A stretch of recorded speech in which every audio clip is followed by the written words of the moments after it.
Magaalaa Adaamaa kutaa magaalaa Dambalaatti jiraattonni aanaa Malkaa Adaamaa fi Irreechaa misooma inisheetiiviiwwaniin fayyadamummaa isaanii mirkaneessaa jiraachuu ibsan. Jiraattonni kunneen rakkoo qaala'iinsa gabaa dandamachuuf deeggarsa mootummaan cinatti kaka'umsa guddaan hojjechaa jiraachuu himan. Hojiiwwan jiraattonni kunneen gurmaa'uun irratti hojjetaa jiranis gama misoomaa fi horsiisa loon aannanii, furdisa loon foonii, lukkuu fi kanneen biroon rakkoo hiikkachaa jiraachuu dubbatu. Duwwaa sagal ganda Irreechaati Warqee Faayisaan jedhama. Horsiistuu horii aannaniiti dulloota.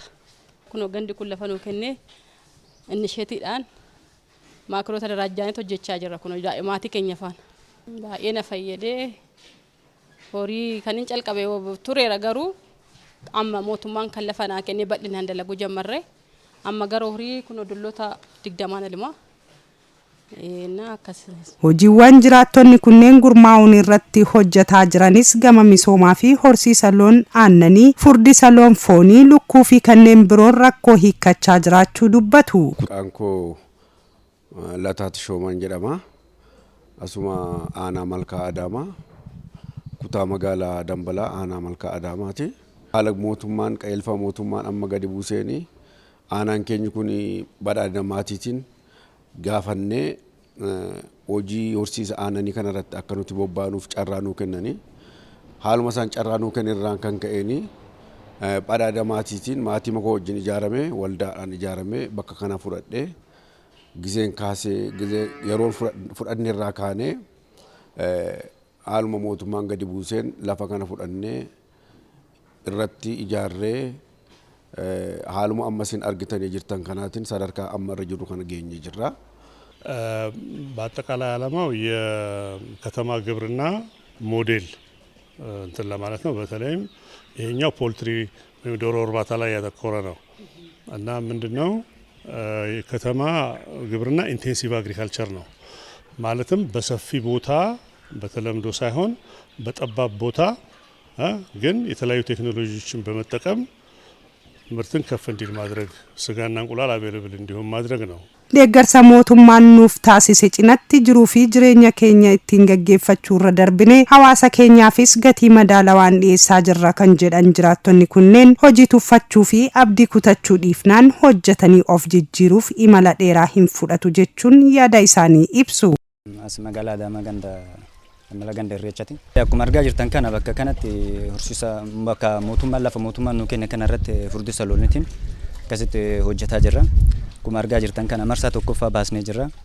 Ammas marsaa lammataaf akkasitti nu furdisneetiin akkasitti qopheessine itti deemaa jirra jechuudha. Liqitti seenne liqitti birrii miliyoona 2 fudhanneerra. Sheetii tokkochaa miliyoona 2 fudhanneerra. Ka fudhanne kana horii binnee gabbisaa jirra. Inisheetiivii horsiisa beeladaa fi oomishaa fi oomishtummaa kanneeniin carraa hojii dhabaaf uumuu cinatti rakkoo gabaa hawaasa magaalichaallee akka furruuf hojii bal'aa karoora qabannee raawwachaa jirra kan jedhan immoo itti gaafatamaa waajjira qonnaa aanaa Malkaa Adaamaa obbo Darrasaa Gammachuu yoo ta'an inisheetiiviiwwan gosa 5 fayyadamummaa hawaasaa milkeessaa jiraachuu himu. Akka magaalaatti inisheetiiviin gama beeladaatiin hojjetamu hedduudha.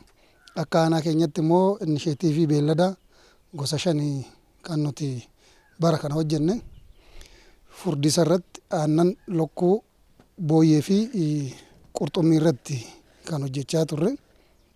Qaqqaayoon isaa tokko amma magaalaa keessatti hojii dhabaan baay'ataati kan inni deemaa ture.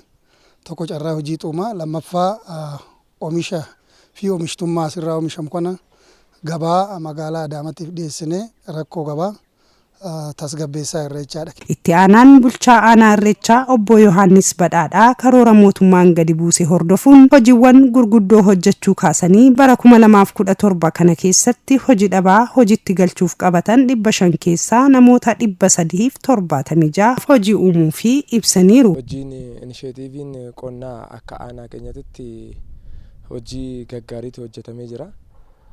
Kaayyoon isaatii fi galmi isaatis hojii dhabaa keenyaa fi qaala'iinsa akka biyya keenyatti jiru tasgabbeessuudhaaf gaheen inisheetiiviin qonnaa qabu guddaa waan ta'eef hojii gurguddoo as keessatti hojjechaa jirra jechuudha. Akka aanaa keenyatti karoorri nuti sheedonni akka aanaa keenyatti qabanne naannoo sheedii 116ti. Isaan keessaa hojii dhabaan keenya immoo karoorri nuti bara kana qabanne hojii dhabaa naannoo 500 hojiitti galchuu qabna inni karoora keenya keessatti kan galfanne naannoo 376 hojiitti galanii jiru jechuudha hojii dhabaan.